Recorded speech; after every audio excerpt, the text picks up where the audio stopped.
do a quick video. I remember one of the things that I was looking at when I was in the market for getting my Dodge was, should I get the Harmon kardon upgrade for the stereo, the Harmon kardon upgrade. And I would say for me, I mean, it's a $2,000 upgrade. I think that's a little bit steep. I think it would have been more of a deal if it was $1,000. But I had the Alpine in both my Scat Packs, and I had the Harmon kardon in my Hellcat. So I experienced both.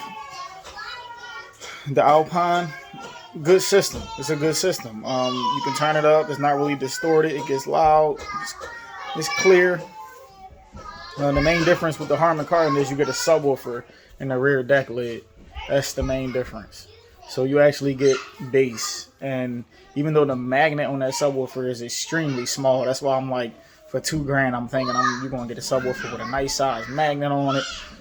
But being as though the magnet is very small, it actually does have a nice range of bass.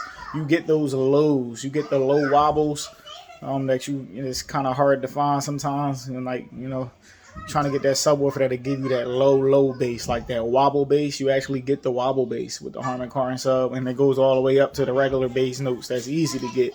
So I think it is a nice upgrade.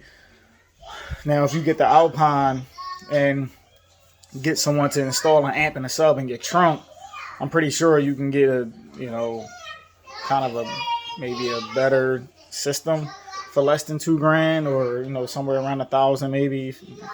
With installation and everything, you figure with a sub 200-300, the amp maybe like, I don't know, 300-400 for top stuff, I guess, and then get somebody to install it. But now you got to worry about an installer messing with your car, the wiring, and tapping into this line, and a converter. And I mean, it's just, when you order it from the factory, you won't have no problems. There'll be no distortion. There'll be no delay from the bass notes, and all that type stuff. So if you like me, you just want to get the car the way you want it, so no one is like rewiring stuff or touching wiring on your brand new car, then it's a cool upgrade. If you don't care about somebody going into your car and hooking up an aftermarket system, then you could possibly get a better system by just having an Alpine and just adding an amp and a sub. But this right here, I don't even know where the amp is. Where the amp is, everything is hidden. So my trunk is just free. All the space in my trunk, there's nothing in my trunk. You got the subwoofer in the rear deck lid, which I'm not a big fan of, because you get those rattles and stuff, because it's like mounted to the rear deck lid. So the plastics, the headliner coming, it's just there's something special about having that sub and the trunk. Also, the bass, they got a lot of bass in the door speakers, which I'm not a fan of, because now you get the vibrating in your doors. Like when I do a system in the car, I think the best way is all your bass is from the sub and the trunk. All your mids and your highs is from the door speakers and the rear deck speakers. That way there's no bass in your doors. There's no bass in your rear deck lid. So it's less likely of you to get those rattles. With these Chargers, for whatever reason, they put so much bass in the door speakers and the rear deck lid speakers that it's inevitably you want to hear stuff rattling and buzzing and stuff, because, the plastic door panels, they're not really, dynamated or, soundproof to the point where everything is going to be, quiet, when the bass hit.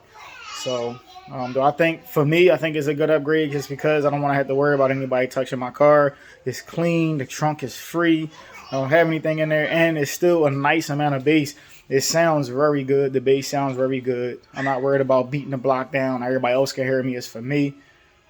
So I think, the bass is nice. You can turn the volume up. There's no distortion and everything. So pretty much the main difference is, if you care about that bass, you want some bass in there. I'm a music guy. I love my music.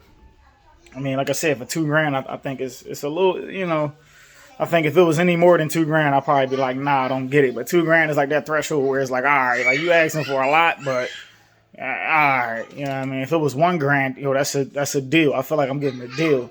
For like $2,500 now, I'm like, nah. You know what I mean? So they priced it right at that point where it's like, should I,